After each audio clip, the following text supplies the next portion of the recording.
Good evening. Welcome to the Tweaks County Board of Education meeting.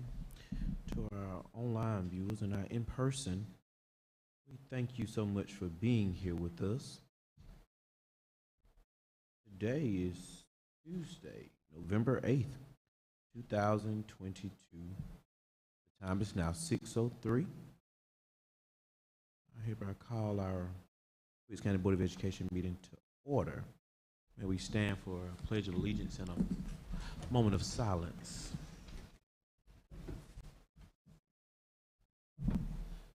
Pledge allegiance to the flag of the United States of America, to the republic for which it stands, one nation, under God, indivisible, with liberty and justice.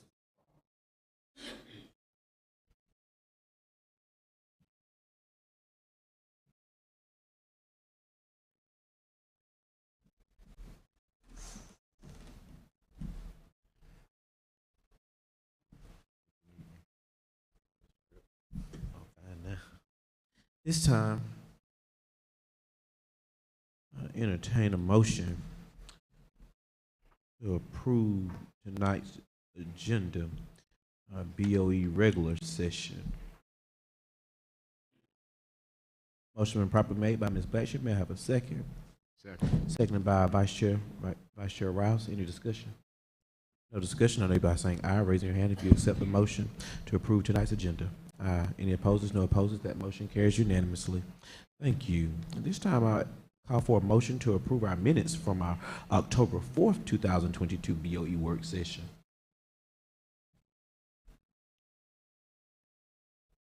I make that motion. Motion been properly made by Vice Chair Rouse. May I have a second? Second. Seconded by Ms. Shirley Stokes. Any discussion? No discussion. I know you by saying aye, raising your hand. You accept this motion to approve our October 4th, 2022 BOE work session minutes. Aye. Any opposers? No opposers. That motion carries unanimously. At this time, Ms. Blackshear, would you give us an ethics statement? Yes, thank you.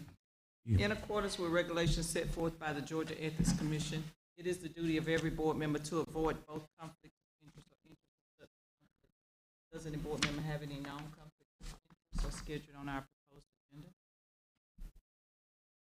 Seeing none, Mr. Chair, we will proceed with our agenda. Thank you, Madam Blackshear. At this time, would any board members like to make any comments or remarks? Yes, I would like to meet the superintendent. We had a wild time at the retirement teachers. Oh, that was so good. I'd like to do that about every 3 months. Because you don't get to see them retired teachers but once a year, and they had so much stuff to talk about, what they had been doing and everything, and it was inspirational. I might have to retire after that.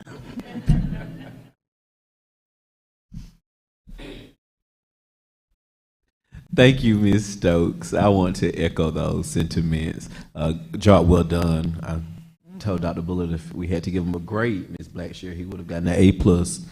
But we know that Dr. Bullard is the spearhead. And he's the visionary. However, it takes his team to execute. So thank you, Dr. Griffin Stewart. I was made aware that Ms. Dasikis had her hands in it, even being away, but she left her duties and responsibilities to make sure that they were executed. So everyone who worked on that committee to make sure that our retired teachers felt loved and welcome, and indeed they did feel loved and welcome. They talked about it all night Friday and all day Saturday. Just thank you. They really felt appreciated, and so we want to make sure that we continue that work. And one thing that I will say, Dr. Griffin Stewart and Dr. Bullock, that it would be a great idea.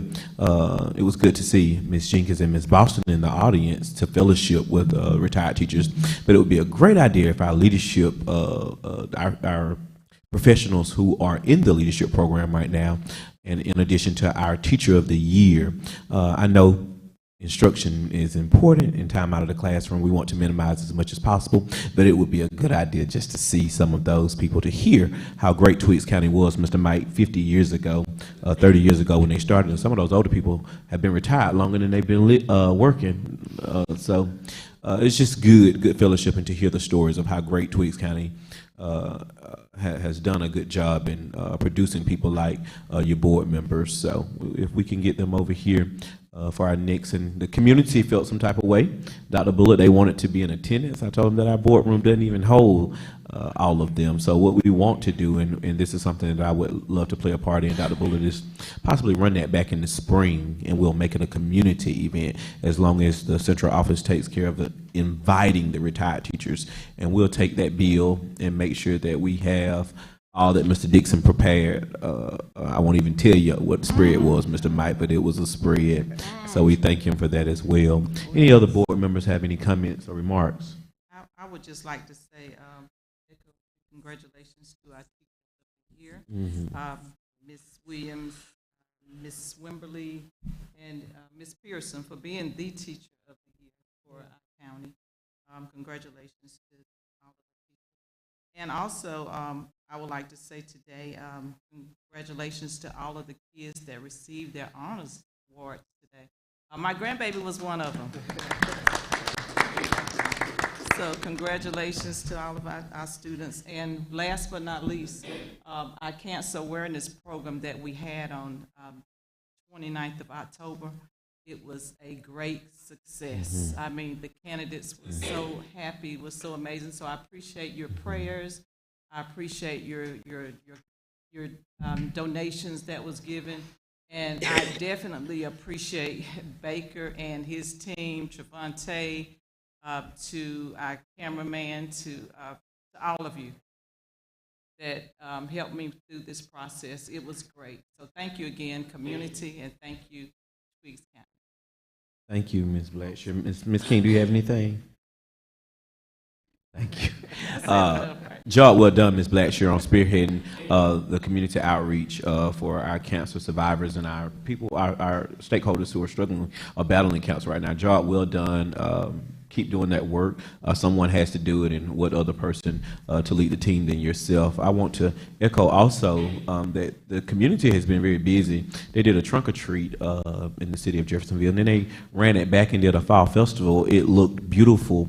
That our employees, our faculty and staff took a Saturday, busy time out of their schedule, away from their families, to come down on a Saturday to spend with our scholars. So it's not just a good look, but it's a great feeling, and it's good to celebrate the community at large. So thank you so much for the sacrifices that we don't see, but to come down on a Saturday and spend a whole day at the Fall Festival was a really good idea, and I want to encourage that you to continue to do that. As we prepare for the holiday season, I do want to say, let's make this a festive time of year. We've gone through a lot. Some of us have been sick. Some of us have lost family members throughout this COVID time. Just let's make the district a festive place to be during this time of year, as we can really touch and agree a little bit more. You know, we're still following COVID protocols, but just decorate your schools, decorate central office, have little events, and invite people to come to share in the holiday spirit, and just call the board and say, stop by today, and you know, we got a cupcake for you, and maybe we'll bring 10 more. But just let's just have a good time this time of year. It's necessary, and you don't know who's struggling with something this time of year, and a lot of people struggle with depression during the holiday season. So just be kind, be sweet, say something nice, even if you don't feel like it. Just make something up. If their hair ugly, say their hair look good. Just be good. Listen, as we approach our business agenda tonight, we'll move expeditiously, not in a rush, but we'll move expeditiously. I pray that all of you made it out to vote. We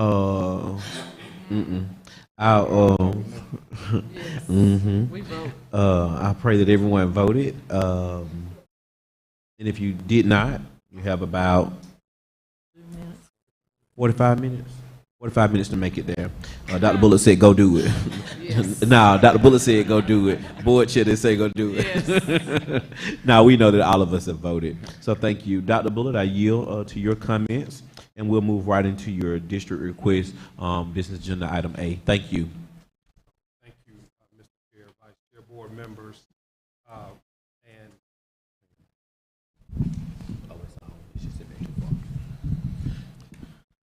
all right, I'll start over. Thank you, Board Chair, Vice Chair, board members, and again, I echo the sentiments. I was so inspired. I'm going to take Ms. Stokes' word to be in the room with such legendary educators last week. And I don't say that lightly. You're right. Some of them have been retired as long as I have been working. And I thought about the period of time in which they did work. It's a different time than what we are currently living.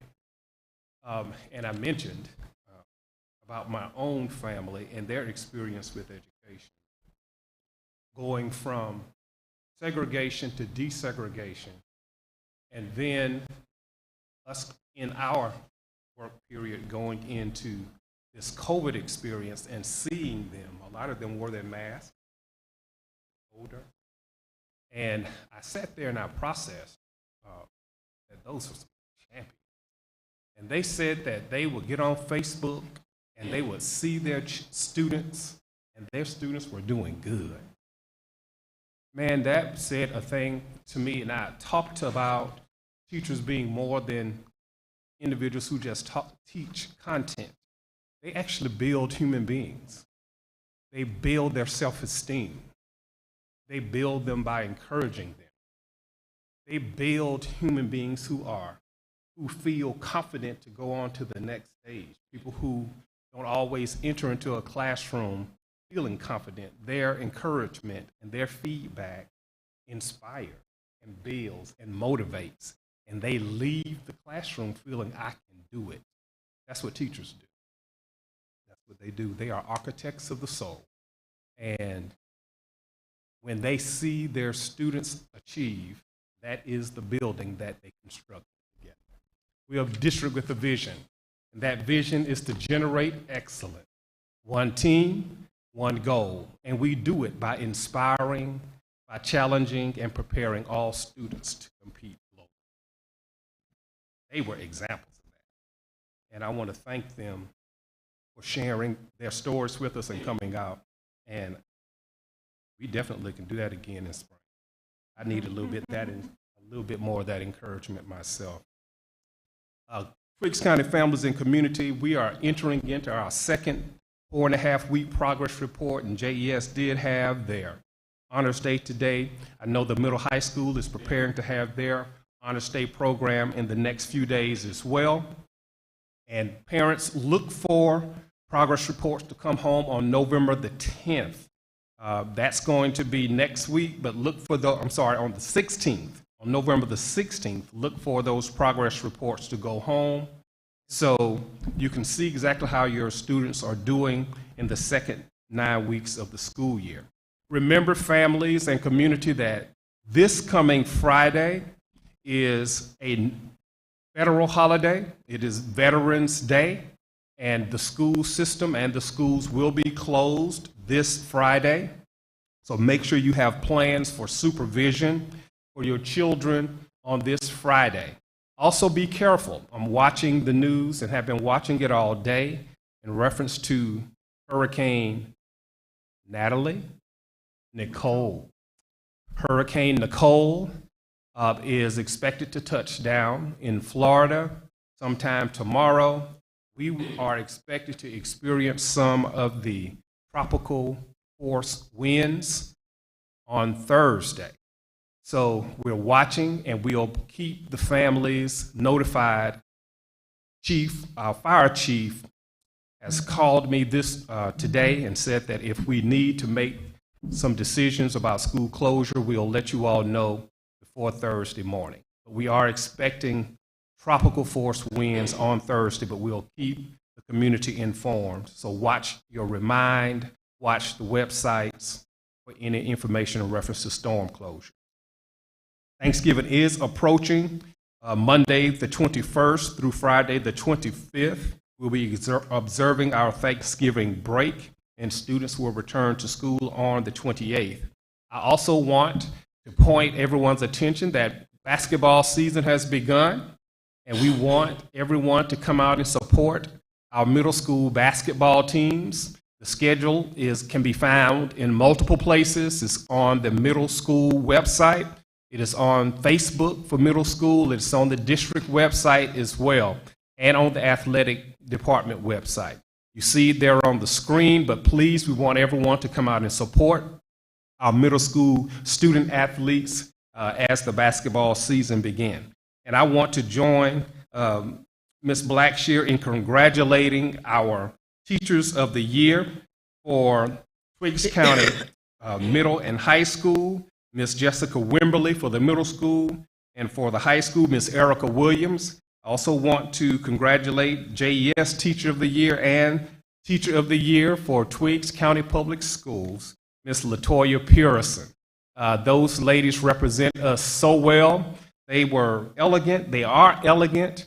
They represent the best of educators. They inspire their students. They are dedicated. They're committed. And we are so proud that they are representing our school district this year. And Ms. Pearson will go on to represent us at the state level. So again, congratulations, Ms. Pearson, on that outstanding accomplishment, and congratulations to Ms. Williams and Ms. Wimberly as well on your accomplishment. I'll yield the floor at this time, Mr. Chair, and turn it over back to you. Thank you, Dr. Bullard. All right, we'll enter into our business agenda. Business agenda item A. This is our district request. It's an action item being presented by our superintendent, Dr. Matt Bullard. Thank you, Mr. Chair. See. We do have a set of field trips, facility requests, as well as fundraising requests that we are seeking your approval on tonight. For field trip requests, on Thursday, November the 17th, the JROTC at Twiggs County High School is asking your permission to go to Middle Georgia Food Bank on Ocmulgee Boulevard in Macon. And this is for a JROTC community service packing food boxes for the holidays. And Colonel Terry and Sergeant Lockhart will be responsible for that trip. On Wednesday and Thursday, our FBLA is asking your permission to travel to the UGA Conference Center in order to participate in the FBLA competition at UGA. And Ms. Lewis, Ms. Williams are responsible for that trip, and somehow Mr. Bassler is going to support them as well. How was that, Mr. Bassler? On Monday, the 28th of November, our 4th and 5th grade JES Junior Beta Club is asking your permission to travel to Savannah to the State Convention Center there in Savannah. And Ms. Capice and her team, Mr. Harris, Mr. Wilch, Mr. Nard, Mr. Anderson, will supervise the students on that trip to Savannah on Monday the 28th.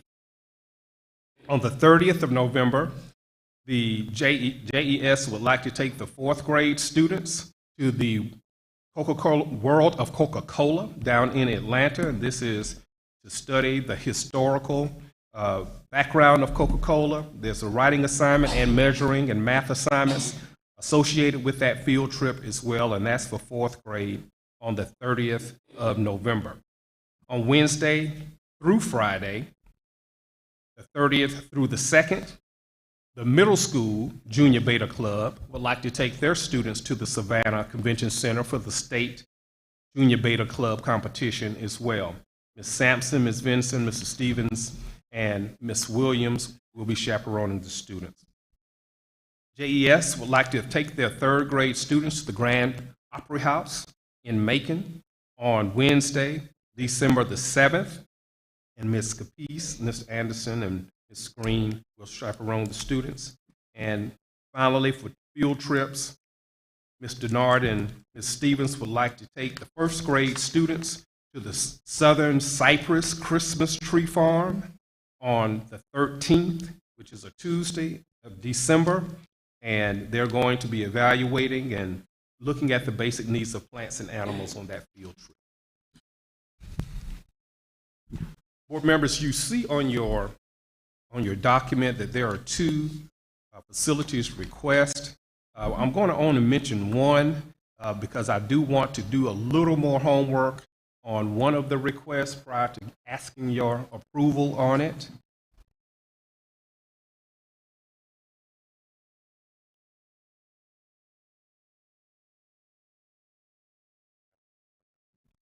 I'll go ahead and mention both of them for your hearing on Saturday and Sunday, the 12th and 13th of November.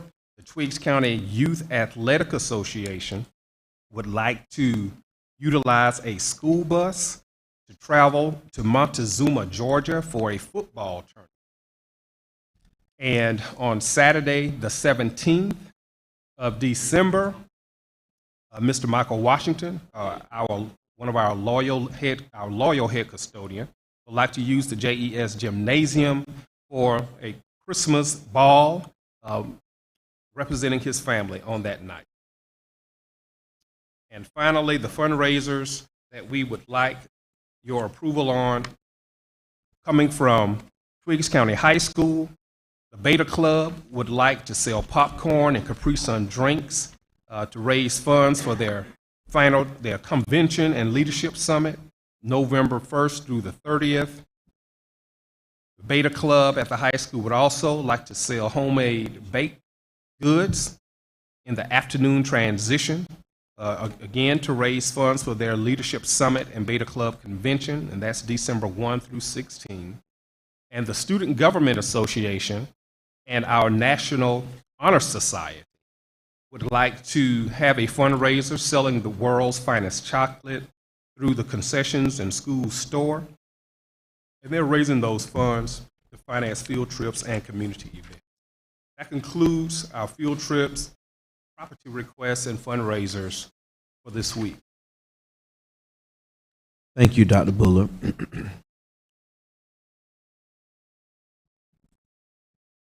I want to make comment to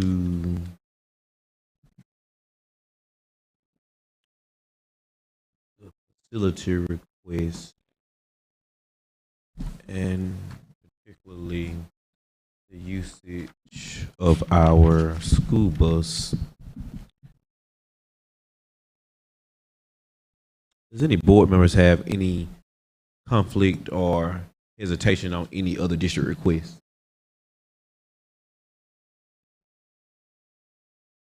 The comment that I want to make on this one is we don't make it a habit to rent out the school buses. However, it's something that could be discussed. At this time, the organization that is making the request didn't have a liability insurance that would be able to cover us. Great opportunity, but we recognize that this date is this weekend. We hate to not approve, but what we will do is communicate with the director, and we could assist them. The board will assist them in a way to have other means of transportation, but not school district property, not at this time. And that's some further conversation that we'll have going forward with our partners, that we may be able to do something of that nature, just possibly not at this time. And I want that to be a board's decision. So because it made the docket in proper documentation was submitted to the board, to central office, it was presented well. However, it came to the board, and so since it came to us, we need to make a decision on that. If it pleases the board, I'd like to take all of these at one time, excluding that request. I move that motion. All right. The motion has been made by Ms. Blackshear to accept the district request as presented before us, excluding the district request for use of a bus.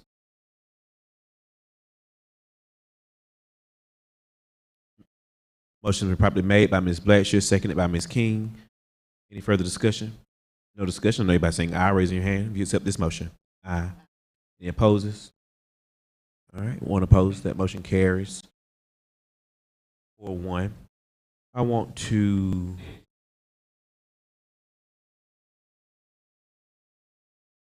board members, we have a facility request for the use of our school bus. I have a motion to accept the request as presented before us. Seeing no motion, that motion fails. No move on the action. Thank you.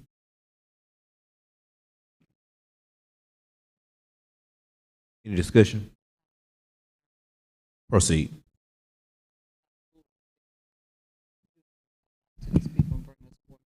I will. And if you all don't mind, I'll ask our district attorney, Ms. Hill, if she would come to the podium as well, just to talk a little bit about some of the ramifications of the use of our school bus, as well as our liability in terms of our insurance on the bus, and with an organization that doesn't necessarily have presented liability.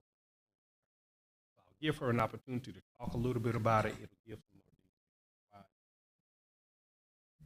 details. Good evening, Chairman Harris, members of the board, and Dr. Bullard. Thank you for allowing me to speak on this topic.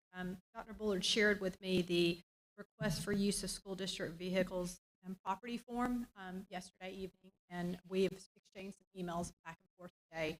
I think it's one of those documents we need to just take a moment and update it if we're going to allow for outside agencies to use our school buses. And I think we need to look at some updates to the contract, or excuse me, to this agreement. It'd be sort of like a memorandum of understanding that would clearly state possibly like insurance terms that they would have to, purchase a policy that named the school district. Driving buses that take special licenses, so we need some certification on their end, some promises on their end that we're going to have a driver with the proper training and license. And I'd also like to have a conversation with the school district insurance carrier to just make regarding this topic.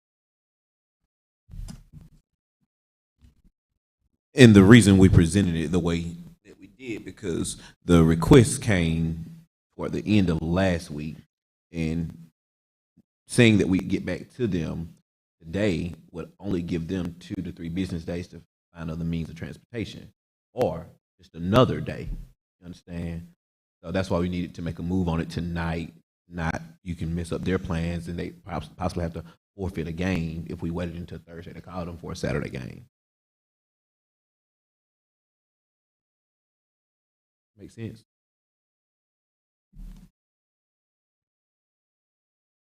Does the board have any other feedback or any questions to me as I work with administration to review this?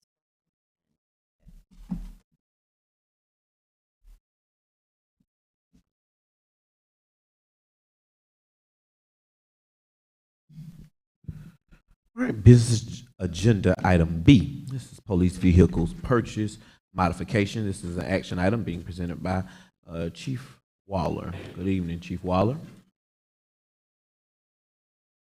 Good evening, Superintendent Dr. Bullard, Board Chair Harris, Proceed. Vice Chair Rouse, board members. I'm back again presenting on Cook County Board of Education, Campus Police Department vehicle purchase, and I'm seeking an amendment to include 2 vehicles as opposed to 1. When this was an information item when I first brought it to you, I was instructed by Board Chair Harris as well as Superintendent Dr. Bullard to get a quote for 2 vehicles as opposed to 1, and I did not clearly communicate that when I brought it to you as an action item. My intention was to purchase 2 vehicles, and I only got 1 approved again because I did not communicate that clearly. Before I get into my presentation, which I'm not going to go over the whole presentation again, but I am going to go over the important parts. Next slide. Before I start, we are a district with a vision, generating excellence, 1 team, 1 goal. Our mission is to inspire, challenge, and prepare all students to compete globally. Next slide. Again, this is our police department at Jeffersonville Elementary. We are a small department. We take pride in what we do, and we believe we are capable as any SRO program in the nation. During this time, with the increased threat of violence directed toward K through 12 schools, college campuses, sporting events, any large gathering of people, it's imperative that we have visible police presence, and also that our SROs are fully equipped to deal with an emergency situation effectively and quickly. Again, I'm seeking to amend my last proposal to include two police units. One will be assigned to JES, the other will be assigned to the middle high school. As a police department, we're being asked now to cover more events than we ever have in the past. We're not just covering varsity football and basketball, we're covering everything. And for us to do that, sometimes the unit might have to go one way and we will only have one police officer on campus. And wherever we're going and whoever's on campus needs to be fully equipped to do the job. So again, I am seeking an amendment to include two vehicles. The next slide. And it's actually a 2023 police Tahoe. This purchase will come from our SPLOS referendum. Prior to my last presentation, we did budget for two vehicles, although I only got one approved. How do we utilize the vehicles? The vehicles allows a 24-hour response as directed by the superintendent, emergency transport of students, faculty, and members of the public, campus patrol and traffic control, visible deterrent again, storage for access to life-saving tools to effectively engage any potential threat on campus or while we're away from school. It acts as a convoy to Twiggs County Public Schools students and the faculty across the state of Georgia. We also deliver important documents throughout the district. It's also a representation of Twiggs County Public Schools and our campus police department. Mr. Basley, it's the one I emailed you.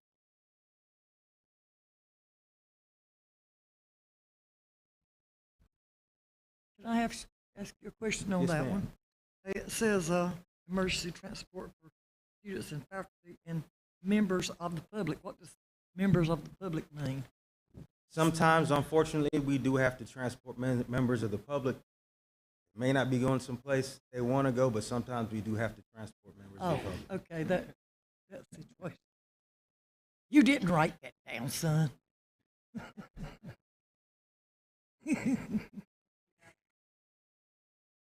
Yeah. Well, I can understand, the students and the faculty, but whenever you put down their members of the public, and I thought, I'm one of the public people.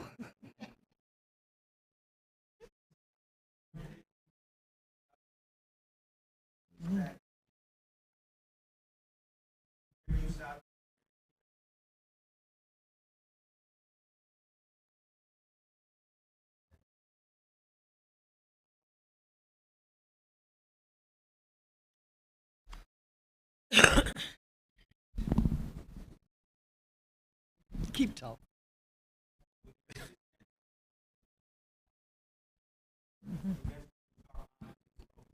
Yeah.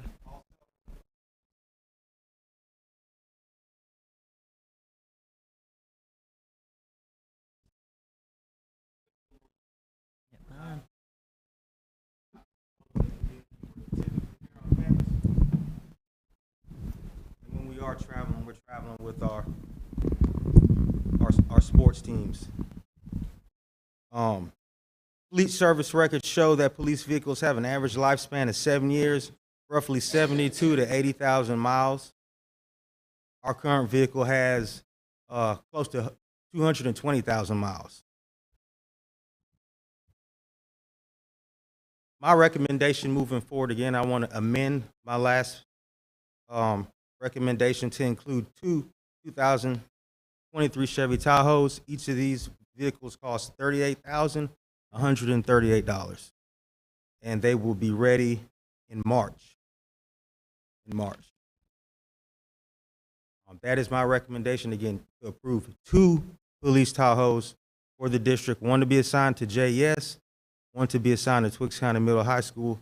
And this will give us the ability to accommodate the board and the superintendent, cover all our sporting events and whatever else y'all require us to cover effectively, and still have coverage on campus.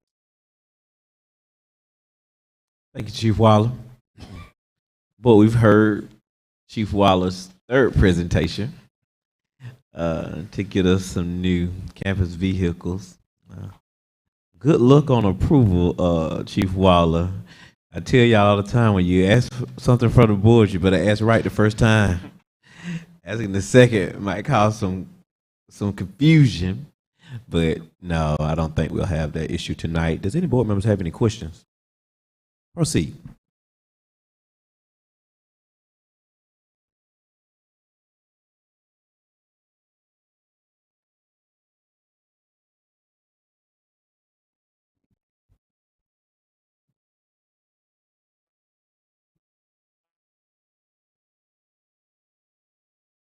We had some recalls. I recently had to do some work on the tie rod ends, and there's going to be some transmission work is going to be needed in the future. Right now, we can't. Teresa. There is some future maintenance. The transmission needs work. I probably spent, typically I do a tune-up a year. We replace the tires. We had to do the tie rod ends, just more work, more maintenance, just due to wear and tear on the vehicle. And the transmission is going to start to need some work. The last time I took it to the dealer, which was about 3 weeks ago, they indicated it was going to start to need transmission work. And that's going to have to go to a specialist. Okay. And you came up with the two prices, both of them gonna be the same? Yes, ma'am. Okay. Which when I initially came, this is about, another year newer and about $6,000 cheaper.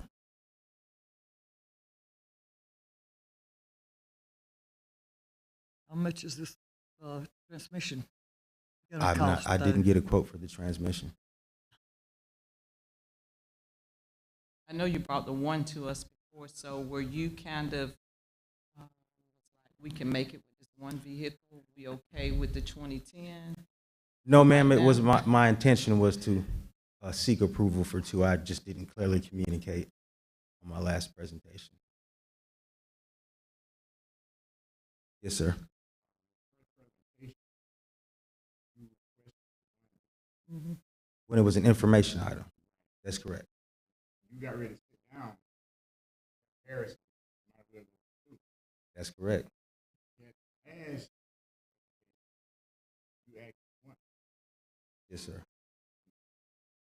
I really want to stand between 38,000 and 60,000. I mean, how you intend to act through? That's a lot of money different. Yes, sir. I mean, you would have heard the numbers before it's to the top, and the people say that you soon have a problem with the transmission. Yes, Are sir. you having a problem now? I'm not having It's problem. hard, you know. I understand what you're saying. Unless the transmission is acting up already, having some kind of problem, there's no reason to tell someone that they're gonna have transmission problems sooner or later. Sooner or later, you have motor problems because they're gonna get miles on the motor. So I can't see how a mechanic or somebody could tell you that we're just gonna have problems with the transmission later on.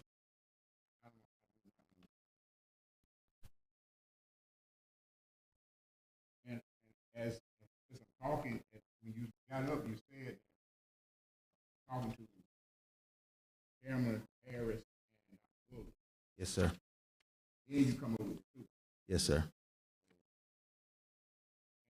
It was told to me, might be wrong,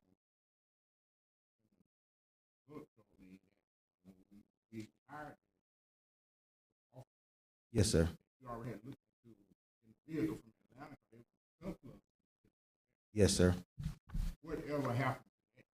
That campus police chief was replaced, and his replacement, I don't have a relationship with him. He was doing that to me because he knew me personally outside of work. let's go back to the first part of Mr. Rouse's last remark or question. He said you had a conversation with me and Dr. Bullard. He's not talking about outside of the board meeting. He's just talking about the comment that I made sitting down. There was no other conversation.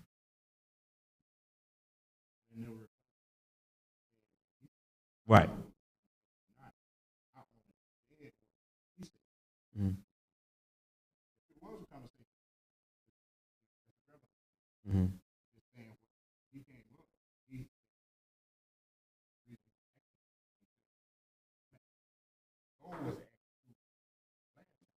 Mm-hmm.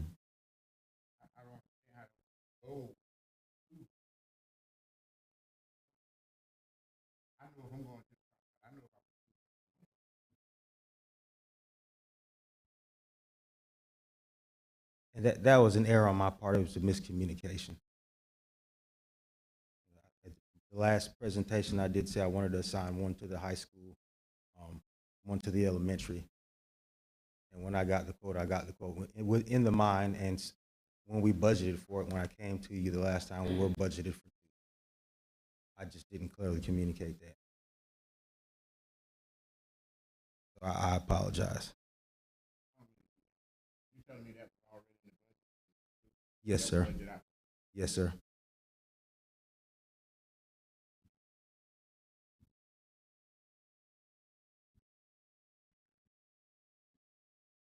Any further questions? Proceed.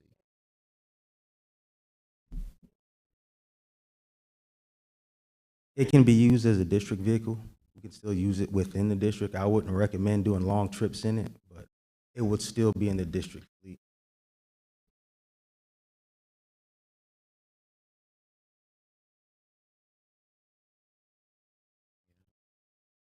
Yeah, in that instance, we've done this previously with the issue. I think we did it with the Explorer, Mr. Mike. Probably go ahead and surplus it because then if you keep it, you're probably gonna do maintenance on it.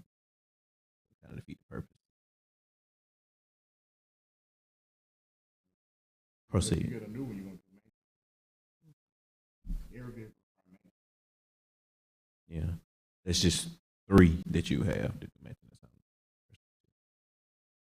And with the new vehicles, they would come with a warranty. At least. All right. Any more discussion? Seeing none, we have an action item before us tonight. We've heard Chief Waller's presentation for the purchase of 2 vehicles. May I have a motion?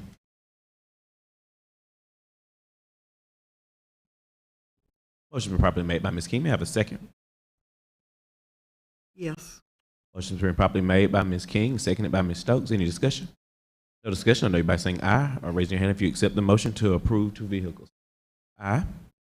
Any opposers? That motion carries 3-2.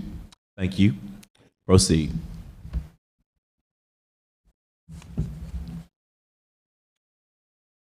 Business agenda item C.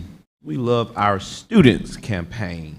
This is an information item being presented by Ms. Jenkins. Good evening, Ms. Jenkins. Good evening, Board Chair Mr. Harris. How are you? Proceed. I'm well. How are you? Vice Chair Mr. Rouse. The women of the board, how are you? Of course, we are a district with a vision, and we are generating excellence, one team, one goal. Our mission is to inspire, challenge, and prepare all students to compete globally. And so today I'm going to talk to you about our abilities to inspire and challenge and prepare our students. Recently, there has been a number of individuals, community members, everyone in the education realm is talking about the social and emotional needs of students. And at JES, it is definitely part of our top of mind. It is what we think about, what we consider. And at JES, we try to make sure that we are loving on kids in a way that's going to impact them from years to come. A study by Dr. Burke, or a quote, shall I say, indicates that Intertwining social and emotional learning and academics advances the ability of our students to adapt to change with the essential skills to effectively manage new challenges. Social emotional is a new term, but many of you will know social emotional as that old-fashioned love that was distributed from those great teachers. And so we've talked about the love that we felt from our retired teachers. We've talked about the love that we experienced from our teachers, and there's not a board member in here or a executive team here that does not know what it feels like to be loved by our teachers. And so at JES, we foster love. But we wanted to do it in a way that our students would truly understand that we love them. We established a day for it, so there would be no mistaking about our intentions, about our energy, and our efforts. We created every month a day that says, we love our students. They don't have to do anything but show up, and we plan to usher an endless love to them that can be felt from the beginning of them walking into that door and to the end of them leaving our experience. And so you're probably wondering, what does that look like? Well, you can't capture it in a notebook, and you can't capture it that by any other way than food and experience. And so at JES, we gave our students cupcakes because they are our icing, and they make us happy, and they fill us up, and food is always the gateway to love. And so we had an array of cupcakes. It was definitely adorned with our logo, and we just made sure that this initiative and this love was felt throughout the entire campus. The next thing that we did was that we challenged our staff to just think about what was unique and lovely about each one of our students, and every student received a love note from their teacher. It was intentional, it was purposeful, and it was something that was unique about that kid. You see the look on our students' faces. The love is there. You see the evidence in the work of the note card. We love our students. We also put on some beautiful yellow shirts, and we made sure that we love you was on our decor. We wanted to make sure that we really sold this idea, and you could feel it. It was all over our campus. Our students were so delighted to go home and talk about our love notes, and they shared it here and there. In just a second, you're going to look at a video, and it is 10 minutes. 10 minutes is a long time to look at a video. But each one of you knows the love that you felt from year after year after year about that teacher. So 10 minutes will not be too long. But what I will tell you that Mr. Watkins did not craft this beautiful video. It was a video from our staff that was so involved in the moment that they just wanted to capture it. So please forgive that some of the heads are cut off. Please forgive that it's not choreographed perfectly. But it embodies the love that was felt in that building all day long. And if you are not busy, tomorrow I want you to come and experience it because it is very rare, but it is very intentional. We love our students. So 10 minutes for you to reflect on what it feels like to be loved at JES.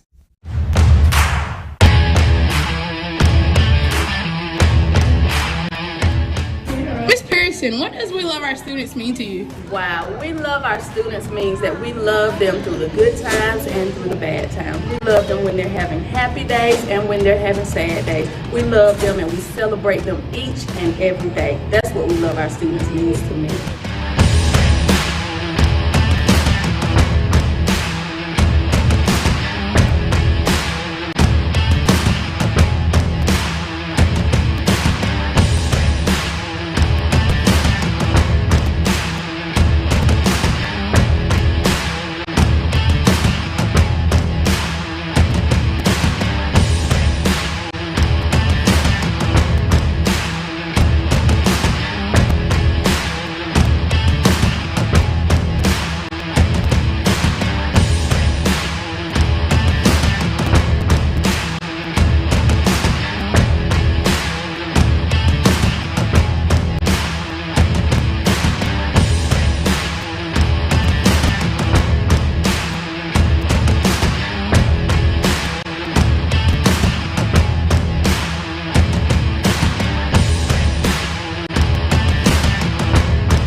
us. It means that we are appreciating them. We love when they work hard. We love their energy.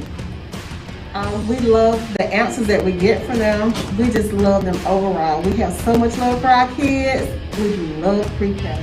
What our students mean to me is everything. It's a joy to come every morning to get them out of the car. It's a joy to put them back in the car in the evening, and just to see them come get ice cream, and just to have a talk and get a hug.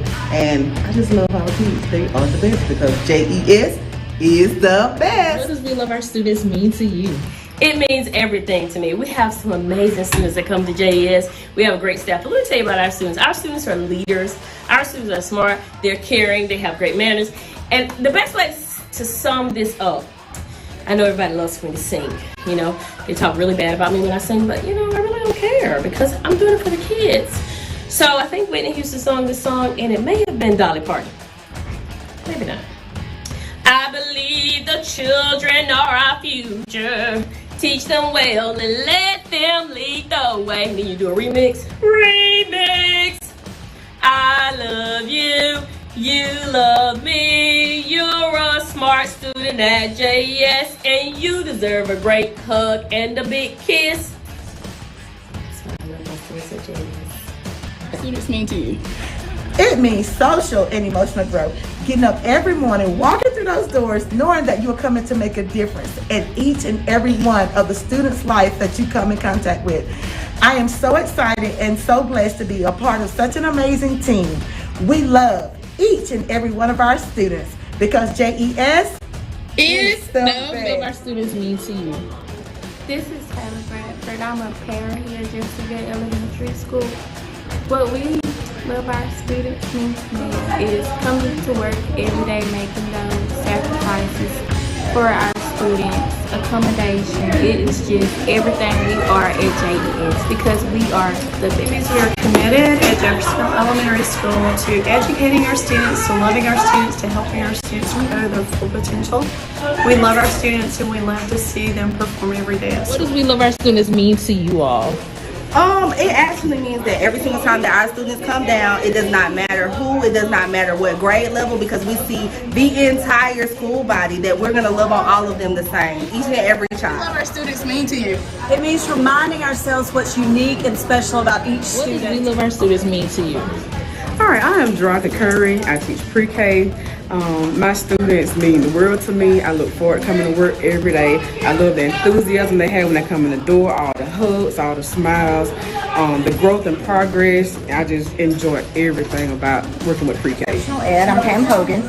I feel like my students bring a puzzle with them every day, and every day we strive to take all the pieces of the puzzle and put them back together, and we love doing this with our students, and we can't wait to see them every day and see what they bring to us every day. I'm Miss Pierce. I'm the EIP RTI specialist, and it means to me I can't wait to get to work to spend time with my RTI students. They are the best. I'm a teacher aide for the exceptional students, and I just love how our class came up together with Chase. We had a new student. They loved on him, made him feel welcome. We opened up a little bit, so I love that about our students.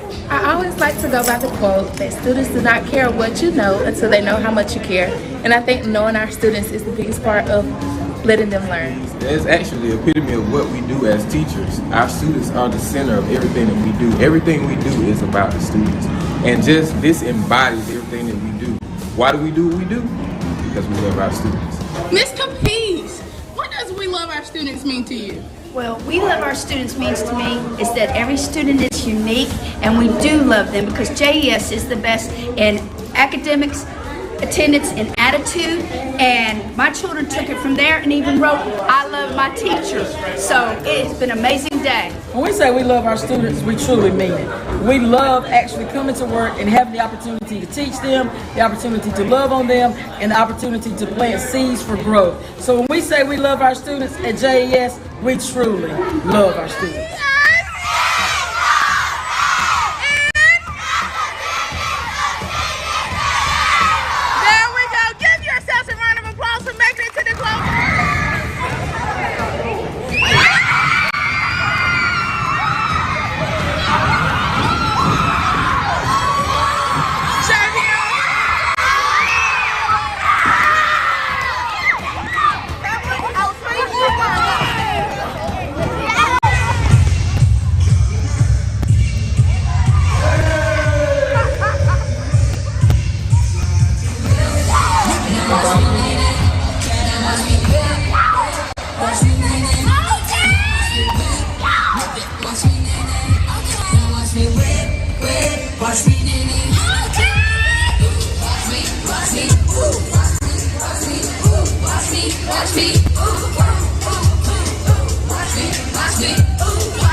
I'm in the 5th grade. I got this note from Mr. Davis, my teacher.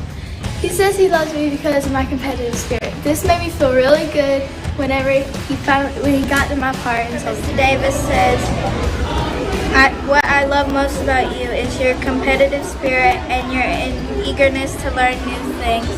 That made me feel very appreciative about how many questions and how much I like to learn. Hi, my name is Destiny Martin, and I'm in 5th grade, and I've got this note from my teacher, Mr. Davis. And it says, what he likes about me is my creativity in my writing, and that made me feel like ecstatic and like he cares about me and everything. My name is Kanye Hart. I'm in 5th grade. I got this note from Mr. Harris. It says that what he mostly loves about me is that I have a great personality and that I'm very smart, and it made me very happy that he said this about me. Why? Because I tried very hard in his class, and I'm thankful that he gave me this note. My name is Sadie Alexander. I'm from the 5th grade, and my teacher, Mr. Harris, gave me this note to read. And the word it says about it is, what I love about you most is you are very intelligent. And it made me feel happy to know that he thinks I'm intelligent. Good. What was today? Today was a fun day. It was a fun day? Why was it a fun day? Because we had cupcakes and we got to eat lunch. Did you get a lovely note from your teacher? Yes. What did yours say? I don't know. You don't know? My name is Samir. What I most love about you is everything. You're nice, considerate, and loving. Stay true to yourself. I feel happy about what she wrote. My name is Alan Crockett, and I'm in 5th grade, and I received this note from Miss Evans. The note says, what I love most about you is your advocate for yourself and your peers. And the only reason how this note made me feel is it made me feel a little emotional and happy. The only reason it made me feel emotional and happy is because I know they really care. In 2nd grade, my teacher is Miss Willis. What I love most about you is your awesome attitude and that you are always ready to learn. I enjoy having you in my class. Miss Taylor, I'm in 2nd grade. My teacher name is Miss Matt. What I love most about you is your sweet and calm spirit. You're awesome. It makes me feel happy. I like it. My name is London. I'm in 2nd grade. My teacher name is Miss Matt. She wrote, what I love mostly about you is you're always willing to help others. That made me really happy. Thank you, Miss Katie, and my teacher is Miss Mack, and I'm in 2nd grade. She wrote, what I love most about you is you are willing to help out. I love that so much. Thank you, Miss Mack. My teacher's name is Miss West, and she wrote, what I love most about you is your all-around behavior. You are a joy to have in class. Keep up the great attitude. Hi, my name is Sean Cornelius, and the teacher wrote this is Miss Anderson. The note says, what I love most about you is your way of helping around the classroom. That made me feel emotional and happy because she loves me and she's the best teacher I have.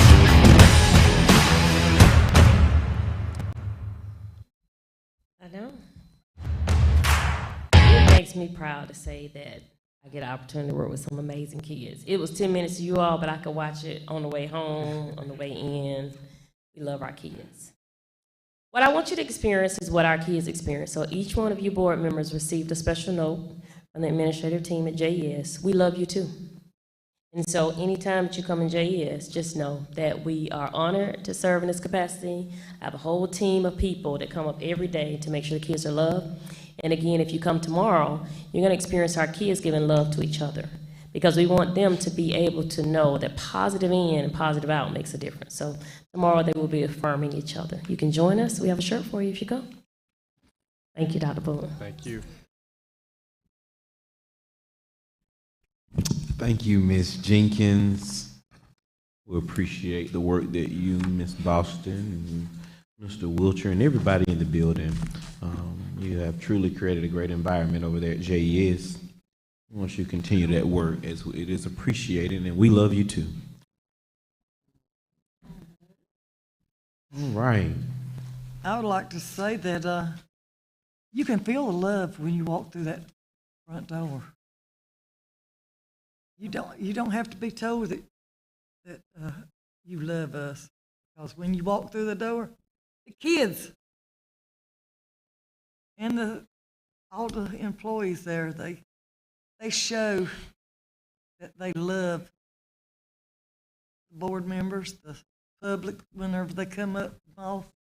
So, but I won't be there tomorrow, but you ain't gonna miss me. Yeah, the environment is conducive for learning. Oh, yes. Mr. Ross, I sat beside your granddaughter at your concert, and I said, Marlee, how is JES? She responded, it's amazing. I said, did you go home with Ms. Jenkins for a night? But when you are vigilant, and when you are intentional, it catches on. So thank you. Continue to do that work. It's appreciated. Catch on throughout the district. All right, let's hear about these pacing guides. Great pacing guide update, Unit 2. This is an information item being presented by Assistant Superintendent Dr. Griffin Stewart. Good evening, Dr. Chandrina Griffin Stewart. Good afternoon, Board Chair Harris. Proceed. Vice Chair Rouse, board members, Superintendent Dr. McBullard, all of our stakeholders listening virtually and in person. So I don't know if I can top Ms. Jenkins this evening, but I will coin this, that we're going to love getting an update on our pacing guides. And so with that, before I can share this information with you, I must share that we are a district with a vision and a mission. And our vision is generating excellence, one team, one goal. Our mission is to inspire, challenge, and prepare all students to compete globally. Just a quick review. The end of course pacing guide timeline. We're on phase 2, but I want to quickly review phase 1 work. Unit 1 pacing guides were created in June of 2022 for the end of course subjects, U.S. History, Algebra 1, Biology, and American Literature. Content teachers had an opportunity to preview the pacing guides, and they provided feedback. The implementation of the pacing guide for Unit 1 for those content areas were completed for the first 9 weeks, and teachers implemented those pacing guides using the Georgia instructional resources, and they were embedded. So where are we now in phase 2? Phase 2 unit pacing guides. The end of course content teachers work with fully engaged consulting during phase 2 of the pacing guide work by selecting assessment types to implement to assess students. This was critical because teachers had an opportunity to experience the process. So that was definitely an experience for our end of course teachers. And again, those are our high school teachers.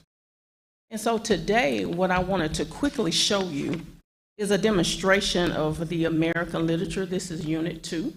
And so while I won't share all of it with you, I do want to create a snapshot for you. When you go back for the executive session, you have full copies of Unit 2 for each end of course area. So when you look at the pacing guide, right now, this is what our students are working on in American literature. This is Unit 2, and these are our 11th graders. And so the focus and the theme is realism, romanticism, and transcendentalism. And so in there, you will see that we have the learning expectations, the key ideas and details, and craft and structure. And so that information teachers share with students because these are the learning expectations from the Georgia Standards of Excellence. When you go to the second section, the teacher will have the priority standards.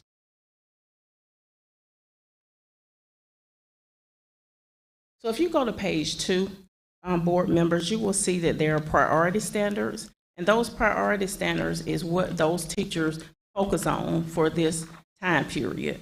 And then they have supporting standards. So the standards are right here in one place. They have a writing focus, informative and explanatory. So they have a primary writing task and they have a narrative writing task. And so if you go down, you will also see that there are text resources embedded within this particular unit. So if you look, you will see that it's an extended text. And so teachers have options of what they can use. They can use the text, they can use audio, and then also the Spark Notes. So what Mr. Basley will do, he will click on the text, and you will get an opportunity to see that students can have a textbook. It's digital, but he's going to stroll down so you can get an opportunity to see those embedded resources that teachers don't have to look for, that they click on it and provide it for students. Keep going, Mr. Basley. To the wow is the text. So if you keep going, you will see the text itself. So that's one option that a teacher would have. If you go back out, Mr. Basley, he will also be able to show you the audio version of the text for this extended text. So it's only going to be a quick snapshot of what students. That's what he decided to do. Instead of feeling distraught over this turn of events, moreover, McCandless was exhilarated. Okay, and then the last, of course, the Spark Notes. And that's a cheat sheet for teachers where they will have those kind of cliff notes that we all use at one point or another to help with an assignment. And so as you see, there's a menu there for teachers. But if you keep on going, you will see that students will also be engaged in short text. And so in this particular unit, short texts are provided, but also additional materials. So when you go down to the additional materials, you will see that there are full text there are evaluative resources, but then there are also video clips. So if you will, Mr. Basley, if you would click on the Dead Poets Society, and so in there,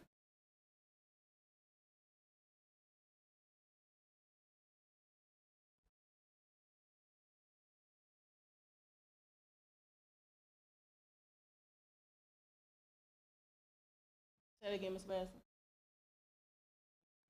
So we practiced today, board members, and okay, there. Okay. Well, let's keep moving, Mr. Bass. But it's a Dead Poets Society link. And so when teachers click on that link, they will be able to show that as an opening, a hook. And so if you keep going, you'll also see a writing focus. There's a primary writing focus, and then there are narrative tasks. So teachers have, again, an option of assignments and instructional activities to choose from for those students. So if you keep going, you will see that the vocabulary is there from those standards. So that's embedded in these days during this cycle, during this unit. The essential questions are already there. And so teachers, again, don't have to create those essential questions. They are there. So, but the biggest one that I wanted you to look at was how it's mapped out each day. So if you look at day one, you will see that the standard is there. And then you will see that the learning target is there. I described the time period of literature during Romanticism and Transcendentalism, and you will see that it's DOK level 2. And so teachers would already know what the DOK level is. And then there are the instructional resources. So when you introduce this time period, there is a slideshow that teachers can click on. And again, these are options for teachers. And then students have a practice, and there's a practice link there for students as well. So Mr. Bass, are you going to click on the slideshow link?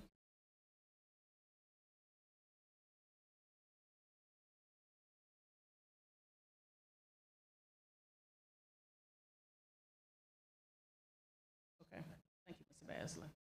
So this is a resource that teachers would use. It's right there. And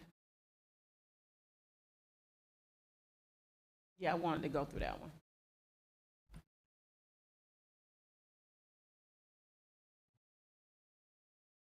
So this is an option that teachers would have to share with students. It's a prescribed PowerPoint already. And so all teachers will have to do at this point is study their material. And so all of those resources, again, are embedded in there. And so when you go through day 2, you will see that the standard and the learning targets are there. You know, the resource as well as student practice. And so all of the days are pretty much designed that way. And so you will see day 2, 3, and 4.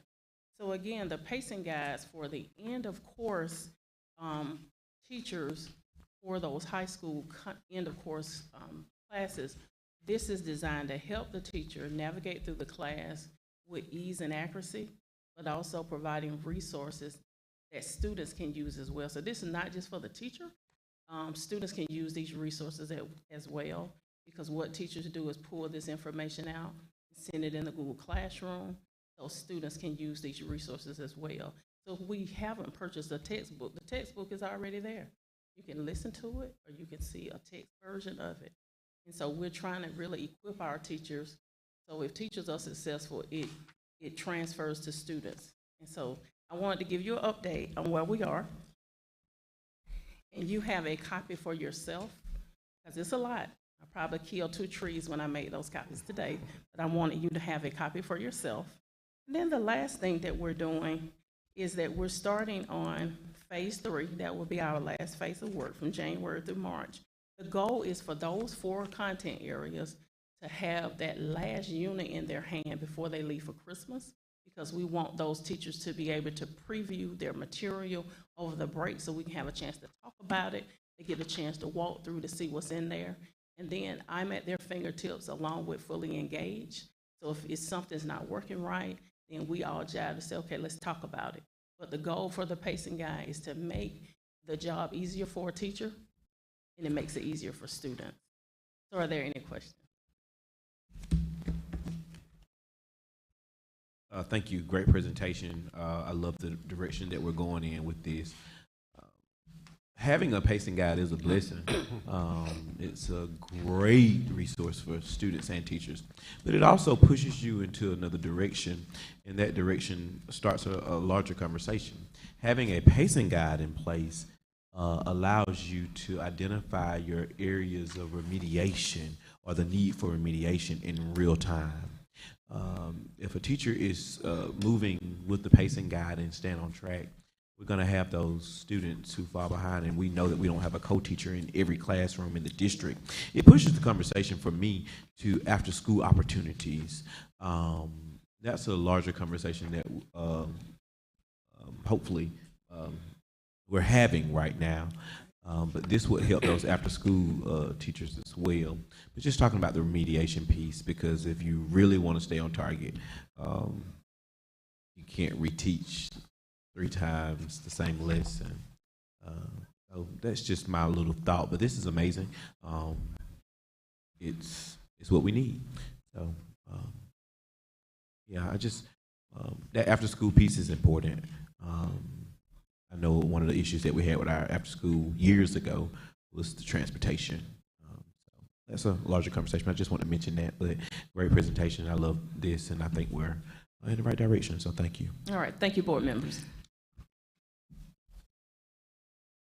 All right. This is agenda item E. This is federal program budgets overview. This is an information item being presented by Ms. Miriam Reardon. Good evening, Ms. Reardon. Good evening, Board Chair Harris, Vice Chair Rouse, board members, Dr. Mac Bullard, Superintendent, and stakeholders. My presentation won't be nearly as exciting as Ms. Jenkins was. But the things in the district can't happen without federal program money being involved. So that takes us to who we are. We're a district with a vision, generating excellence, one team, one goal, and we are on a mission to inspire, challenge, and prepare all students to compete globally. On October 25th, we had our annual Title I meeting with the community, and this was just a snapshot of one of the slides as to what we did. But during that, we also presented our Title I budgets and our other federal programs. So tonight I'm going to briefly go over these so I can stay within our allotted time, and I wanted you've had this presentation ahead of time so you could see what the numbers are, and if you have any questions at the end, I'll be glad to review those with you. But this year's Title I budget is $516,247. That is higher than it was last year, but it also puts us over the $500,000 limit of having to do a specified amount for family engagement. So once you go over 500,000, you are required to do a 1% set aside. Good for Twiggs County because we've always done more than that. So it didn't impact us when we did this with our funding source. But in the set aside, that is included in the set aside. Some other things that are in the set aside include our family engagement events, administrative expenses, and our homeless set aside is also in this, as well as supporting some of our other subgroups. With that being said, the school allocations are based on the percent of poverty, and then from there we get, utilizing our school lunch funding, it determines for the 3 schools what the poverty rate is. Then we get it drilled down to the per pupil allocation, and that gets us to Jeffersonville Elementary with $171,808 because they have 73.5% poverty in that school. Twiggs County Middle School is allotted $83,426. They have 54.3% poverty. And the Twiggs County High School is $71,862 with 42.23% poverty at the high school. Title I money is used to improve academic achievement. The Title I money again is $516,247. This year the money is being utilized across all schools in the system to fund supplemental paraprofessionals in kindergarten at JES, Progress Learning, which was formerly called USA Test Prep, STAR Assessment, Right Score, STEM Scopes, an academic coach, our family engagement programs and personnel, parent partners, communication letters, and family engagement events, school supplies and teacher supplies through the school for instruction and summer school. Our Title I funds also help to support our English language learners. We do not receive Title III funding, which would support the English language learners because we have too few students. However, we're able to utilize the funds from Title I to support their academic achievement. Through supporting our English language learners, we're purchasing computers with language apps. We have purchased newsletters that can be translated into their home language. That's the newsletters that we write, not created newsletters. The newsletters that we write can be translated now. Support from certified ESOL endorsed staff members, computer programs to support language instruction and the WIDA standards. The work that Ms. Makaria Sampson is doing as the family engagement coordinator, you see the family game night is one of the events that was put on this year. She's doing one a month, one family engagement event a month. This particular family engagement event was over 200 participants.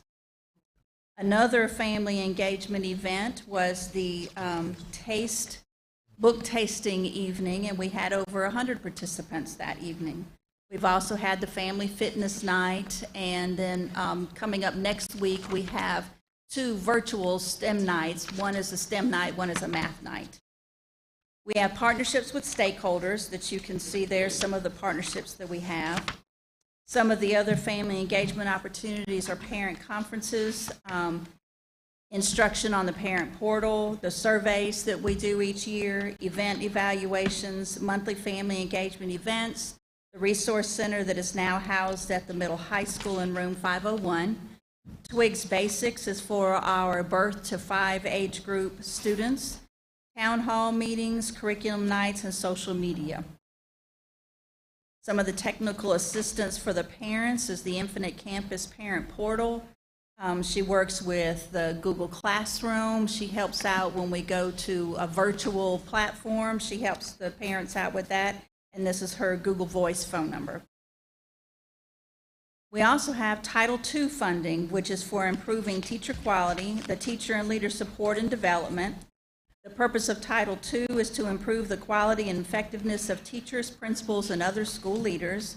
It is to use to increase the effectiveness of teachers and leaders, and in turn improve student achievement, and provides low-income and minority students greater access to quality teachers.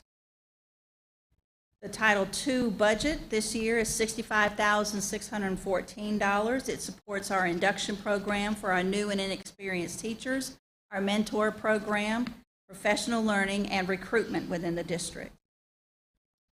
We also have Title IV, which is designed for student support in the amount of $37,289, and Title V for rural and low-income schools of $20,560. And just like last year, we have transferred the Title V funds Title IV funds into the Title V rules and regulations to combine them to a total of $57,849. So the Title V budget, again, that's consolidating Title IV and Title V into what is now just called Title V.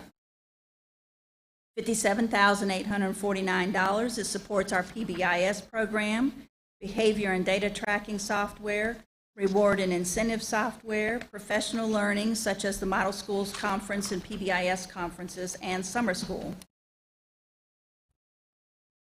And then we have ESSER 2. Remember, the CARES 1 has already been spent, and we talked about that at the last board meeting where I covered federal programs. ESSER 2 was closed out in September. We received this money in 2021, a total of $1,636,623. Currently, after September, the remainder in this grant is $204,839.47. The remainder will now go into carryover for this year, and they will return those funds back to us in another month or two. And this supports support staff, tutoring and interventions, summer school, retention supplements, the hotspots, data plans, and insurance for computers, curriculum supplies and assessment, professional development, family engagement, health and safety, facility repairs, air quality improvement, and PPE. And then the last grant that we're going to, there's two more. ESSER 3, the ARP grant. We went over the amendment that was done at the last board meeting, and again, this is $3,678,270. As of September, $454,117 has been spent. We are continuing to work within this grant. We have the remainder of this school year and next school year, and then into September of the following school year to spend this money. This money is going towards, as we went over with that last amendment, student learning support, staff retention, staff development, mental health supports, health support with the nurse, PPE, and the school-based health clinic, maintenance, upgrades, cleaning, curriculum, assessment, technology, family engagement, and improving attendance. And then finally, the L4GA grants. Again, this is 4 grants with a total of each grant is $99,500 with a total of $398,000 with the 4 grants. These grants cover literacy resources, staff development, classroom libraries, home libraries, and family engagement. As of the end of September, the Birth to 5 grant had spent $24,589, but there's an additional $52,334 that's allocated to the First Steps program that supports our Birth to 5. So that's not on the slide that you have. In the kindergarten to 5th grade grant, we have already spent $56,280. The middle school grant has spent $59,762, and the high school grant has spent $84,249, and the majority of this money was the books that you had approved a couple of board meetings ago. For full transparency, you can find this information on the Twiggs County Public Schools website when you click on the Departments tab. Then you go to federal programs, and then across the top of the page, you can find federal programs, or you can find the COVID response in ESSER, which goes over this final part with the ESSER ARP specifically in that one. Are there any questions?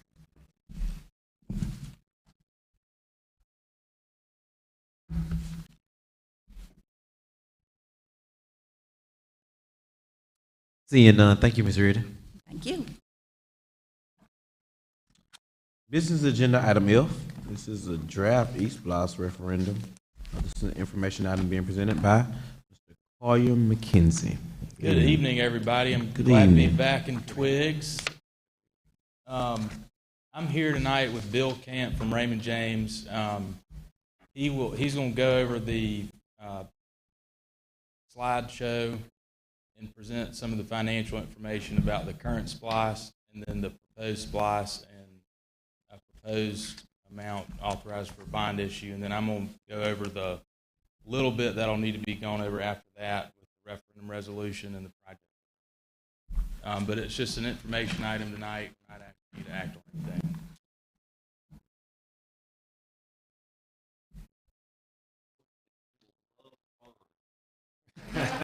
At the end of this presentation. I'm Bill Camp. I work at Raymond James, and this is our third time working with the school district on sales tax program and bond referendum. My coworker Frank King has worked with y'all before, and he sends his greetings, sends his best. If you go to the next page, y'all, Twigs has a long history of sales tax for education purposes. We are proactively getting out in front and voting. Our suggestion is to vote the sales tax early so that we'll just have a seamless cash flow. There won't be a break in the plan of attack that we're contemplating right now. Last 4 years of tax, if you average those four together, y'all have grown an average of about 7%. And our last 12 checks, your last 12 checks have collected about $788,000. Next slide. So SPLOST 5, this is, you're currently in SPLOST 5. You're about to be 3 years into the 5-year tax. And we believe that you'll collect around $4 million, which is your cap. And for the sales tax to reach the collection cap early would require almost 10% growth.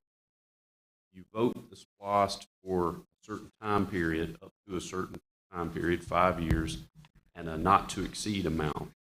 And you're growing healthily, and we anticipate you getting at or slightly above your $4 million. Next slide. Back in 2018, you had the ability to borrow money against your future cash flow, and that's what you did. And these are the three principal payments remaining on that Series 2018 issue. About a month, you're going to pay down $275,000 of principal and $11,000 of interest. And our last couple of years of payments line up with the 2 more years of SPLOST. Next slide. This is really just a general outline that if this board has the desire to hold the election March 2023, these are the steps and the timing that you need to accomplish. So you have plenty of time, and we really have to have everything put together by mid-February. And your approval on the plan by mid-February. Next slide, please. SPLOST 6. This assumes it begins January of 25. go through December of 29, and with very conservative assumptions, you're going to collect $3.9 million. If you had a decline in revenues of 5%, you're still going to be around $3 million. If we grow a little over our last 4-year average, you'd collect about $6 million. And that is, as we think about how to structure your next SPLOST, that growth assumption is how we have arrived at a suggestion for a cap amount, a collection cap for your SPLOST. Next page. You know, bond, you have love for something, you find yourself bonded to it, right? So a bond is a promise to pay back. And so the law says that if you want to have the authority to borrow against future cash flow, we have to ask the voters to approve that tool. Like I said, you've done this in the past. You've utilized debt as a way to access money faster than waiting for it to come in over time. And so in working with Mr. Austin and Dr. Bullard, we thought about a number and wanted to come up with a conservative estimate on the cost of borrowing. And this is what we are suggesting. If we borrow $3.4 million and we borrow it at an interest rate much higher than where current rates are, we can conservatively pay it back with 0% growth in SPLOST. So not only have you averaged 7-something% for the last 4 years, we've assumed a rate and interest expense much higher than we hope it'll be. We think $3.4 million can accomplish some pretty significant projects and gives you a tool, gives you the ability to borrow that money. When you put bonds on the ballot, you are not painting yourself in a corner. You have the ability to borrow 0 or anything up to 3.4. We can scale it back as your needs dictate. We can scale it back as cash flow. You know, if we get down the road 2 years from now or a year from now, SPLOST has dropped way off, we just need to reevaluate. But this is a good number to include, and bonds are one of those things you don't have to utilize it, but if you don't vote it, you don't have that tool. You don't have that right. So just in summary, SPLOST 6, a collection cap of $6 million would assume growth higher than your recent years have been. You're going to look at a referendum resolution that Mr. McKenzie's put together that covers a broad spectrum of needs, capital needs. And what we're pointing out is things like roof repairs, things like athletic facilities. When you start mentioning those items, it takes a long time, many, many months to accumulate those dollars necessary to let a contract for something like that. So when you have items such as this, they lend themselves to bondable projects. I mentioned our earlier assumption about 4.25% interest rate was conservative, higher than we have been experiencing. But we have to put a not to exceed interest rate in there, and our advice, is to assume a rate of 7%, much higher than current market. But we have to live with what we put in the referendum resolution. So, like the cap, let's put a number in there high enough that we can accomplish what we need to do. Next slide, page 9. You may get questions from your citizens. Why are we going into debt? Why are you asking us to approve this? If we don't have bonds as a mechanism, we have to collect monthly SPLOST into an account. It takes some time. Once you have the dollar amount necessary, then you can start the project. Okay, so this allows us to accelerate that process. Again, you've utilized it in the past, and it's worked well. I'm doing a great job, I can tell. Oh, I'm sorry. Inflation. Every year we wait, every month we wait, these things that we want to accomplish cost more, unfortunately. And sometimes, sometimes inflation can go down. You can see negative inflation, but we're not seeing it lately. So if we borrow money, we're locking out inflation on our projects, and we're actually saving money. I'll show you proof of that in a second. Obviously, we need we need upfront funds, those dollars that the state capital outlay program gives you for facilities. We have to pay for it first and then be reimbursed. So 5 years doesn't seem like a long time, but it is. And so having that bond allows you to accomplish some things while kids are still in this school. Their parents approved it, and they are seeing results pretty quickly. And also, right now, with interest rates up, we put bond money in the account, it'll grow over time as we're spending it. We don't spend it all on day one. All right. So the assumption that I made, that I hope is conservative, is an interest expense on your tax-exempt borrowing of about 4%. All right? When you borrow money, you lock in your cost of borrowing. Well, this is a demonstration of inflation. This is history for the last, decade and a half or so. And in most years, inflation is a little above 4%. But look at what's happened in the last 2 years.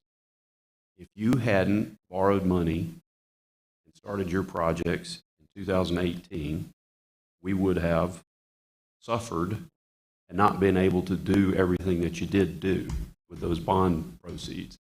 So I hope inflation will cool off and not be such a factor, but more than ever, bonds, they are a tool that makes a lot of sense.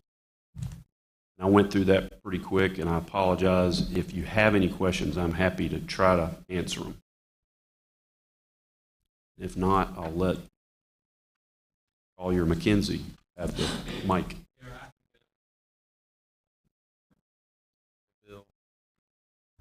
Just real quick, I wanted to go through the resolution. Is that the notice? I think y'all have the resolution included in your packet as well. Yes. And we'll get to this notice that he's got up there in a second. It's Exhibit A to the referendum. A few little quick things, a couple of things that are in here. The current SPLOST is expected to end December 31 of 2024, so it seems far out. But you always want to get ahead of this. You want to make sure you give yourself time to get this in front of the voters. And, if for some reason it fails, that gives you time to do it again before the next SPLOST expires. Or, as Bill mentioned, if y'all do, experience even more growth than you're experiencing and you reach your collection cap, then this new SPLOST would kick in at the expiration of the SPLOST currently in effect, which may occur before. So that's baked into here as well to assure continuity of SPLOST.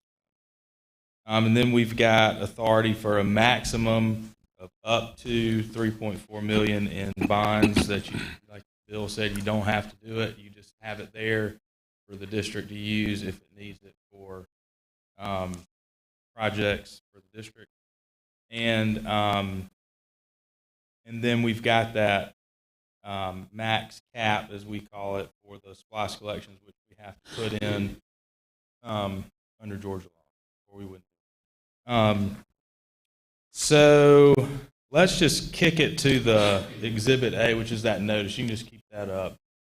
And I just wanted to kind of walk through the project list so y'all are aware of what's in here. The objective of this is to try to think of anything that we can think of. James, Dr. Bullard, Bill, and I can think of when we're putting this thing together to make sure that y'all are able to use SPLOST dollars on anything you want to be able to use it on that's allowed under Georgia law. And so we've got some very broad project items in here, and then we've got some specific items that James and Dr. Bullard thought voters might like to see and might help with the election. One are we know that there's a need to replace and improve or repair the existing roof structure at the elementary school and the middle high school. So that's in there.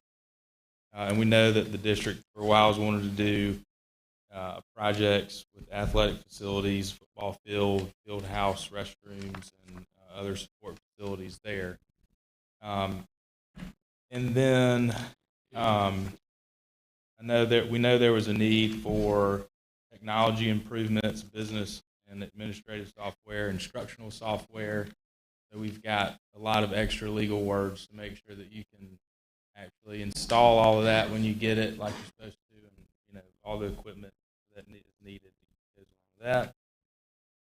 And then we've also got in there acquiring and installing system-wide emergency backup power systems, which James mentioned that, and with Nicole coming along, it would be like if the power went out. It's a big generator system like hotels use to have as backup to make sure you don't have any technology issues and keep schools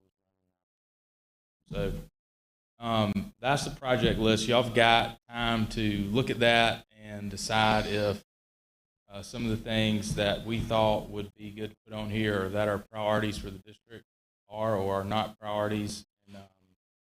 And then the plan that we thought made sense was to act on this at the December 13 meeting. So you've got, like I said, you've got time to consider it and ask Dr. Bullard, James, me, Bill, whoever, any questions you have. Now and then we can obviously answer questions tonight as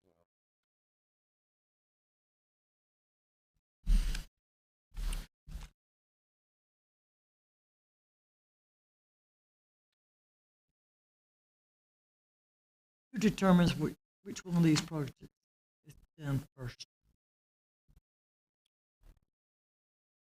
Does the board decide, or does I think that's something that James decide? The board can decide. I think that's at the end of the day,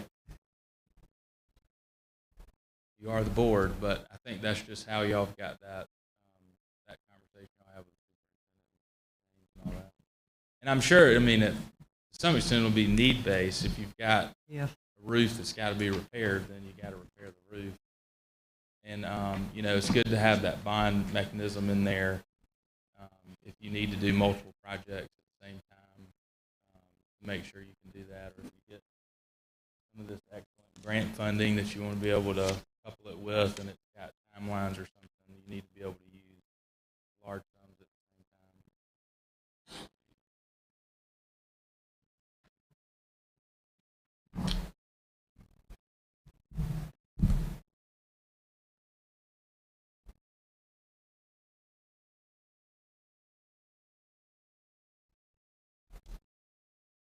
An awful lot of stuff.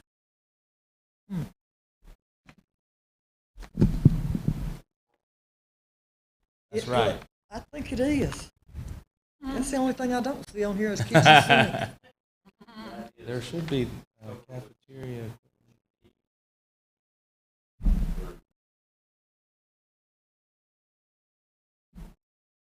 I know we need the roof bad. Stuff like, stuff like that there, installing and improving safety and security equipment, stuff like, I like to put 1, 2, 3 numbers on things. Unless it's something jumps up higher, because you never know what's going to happen before you get this one project done, where you can wait another month or two for what you thought you was going to get to work on.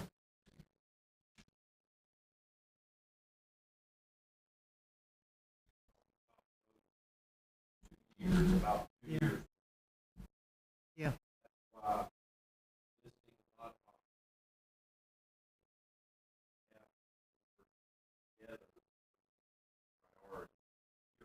Yeah.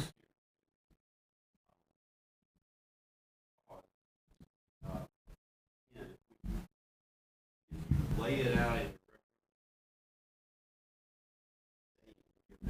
Mr. Camp, go to the microphone. Sorry.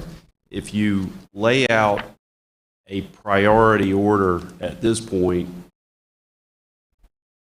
in legalese, and now I've gotten out of my lane here, I'm not your attorney, but it's representative to the voters of what the priority is. And our advice is always to be specific enough, but general enough to give you some leeway as you get towards being ready to actually break ground or accomplish certain projects.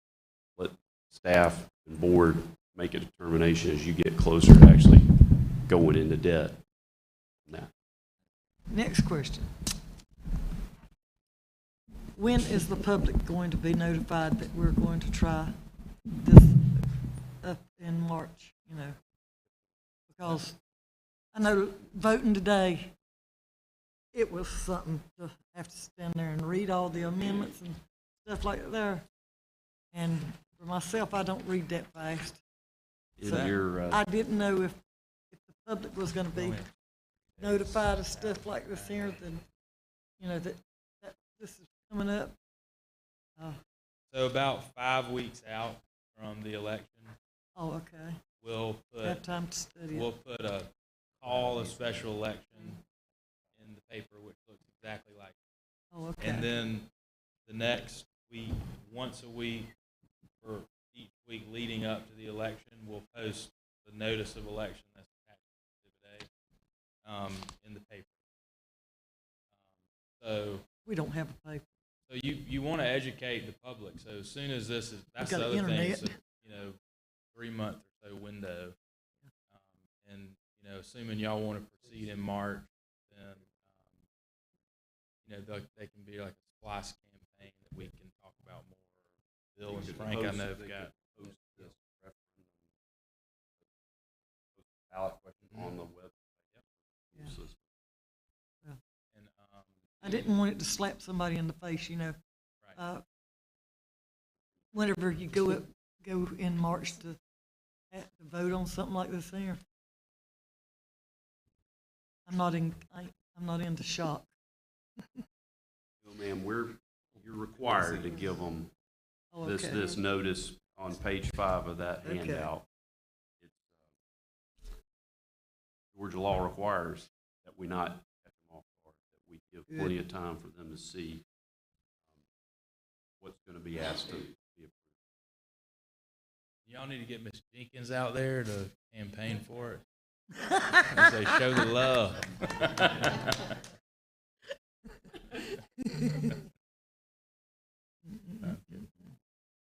Like I said, any other questions, I'm happy to answer anything I can answer.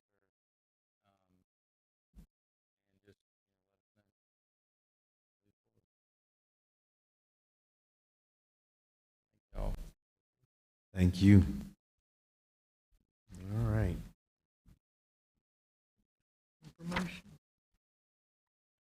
Business agenda item G, state mandated board policies.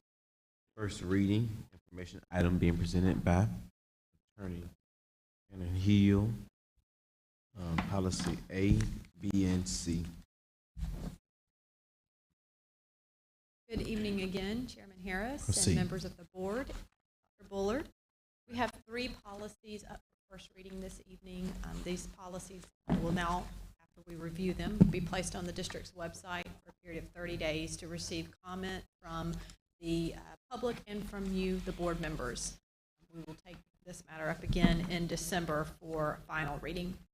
Our first policy is policy IKBC, materials harmful to minors, complaint resolution process.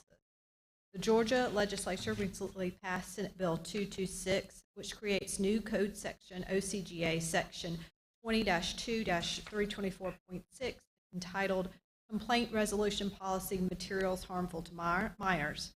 The new statute requires boards to adopt a policy providing for a complaint resolution process to address complaints submitted by parents or guardians alleging that material that is harmful to minors has been provided or is currently available to a student.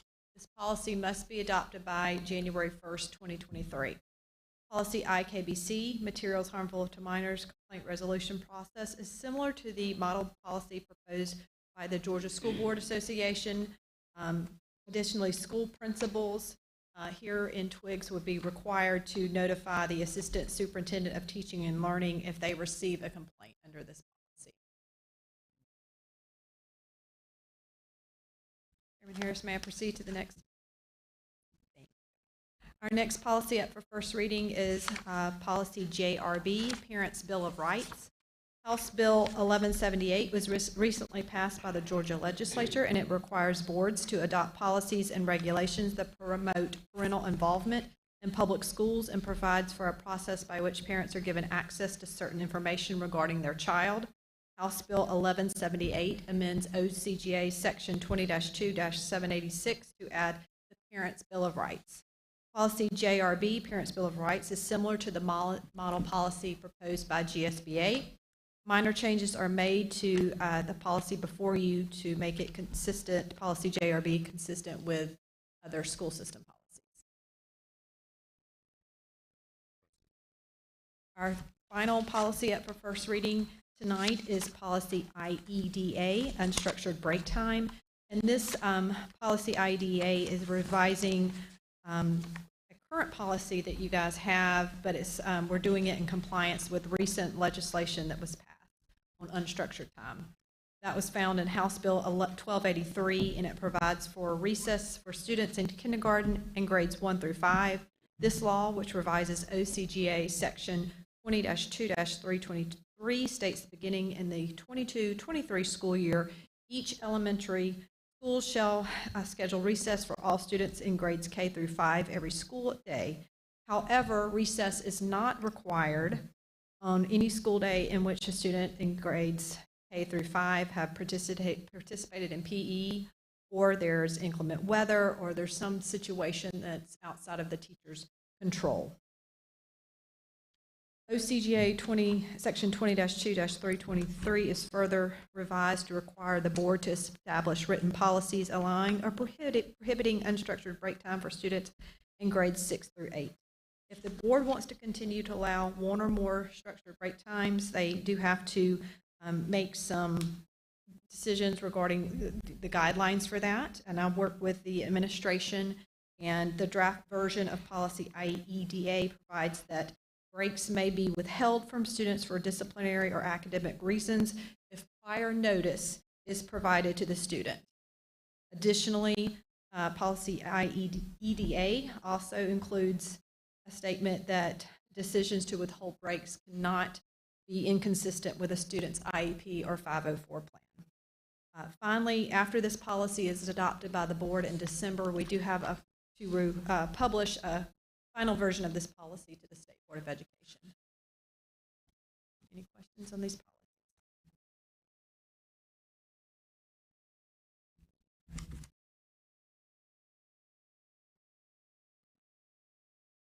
Thank you, Ms. Hill. We'll hear this in, this will be an action item on our December 13th board reading. All right. Any questions? Concerns? All right. It will be posted.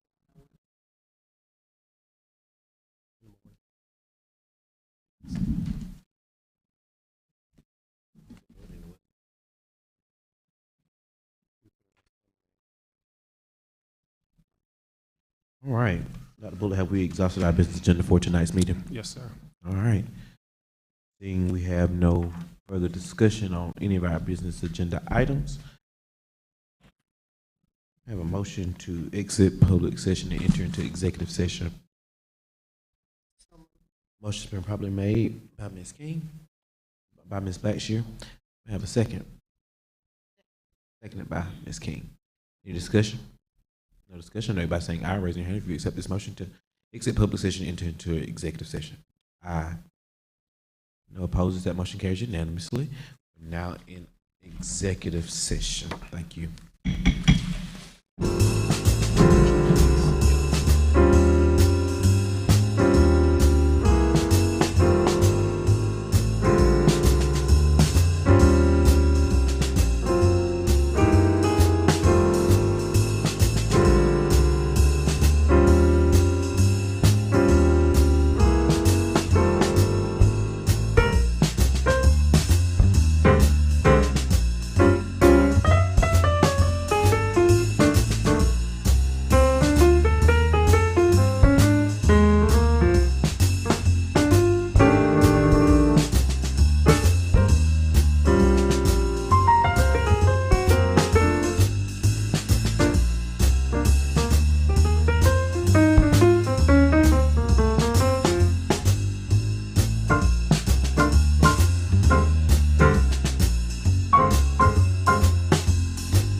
Good evening again, Tweaks County.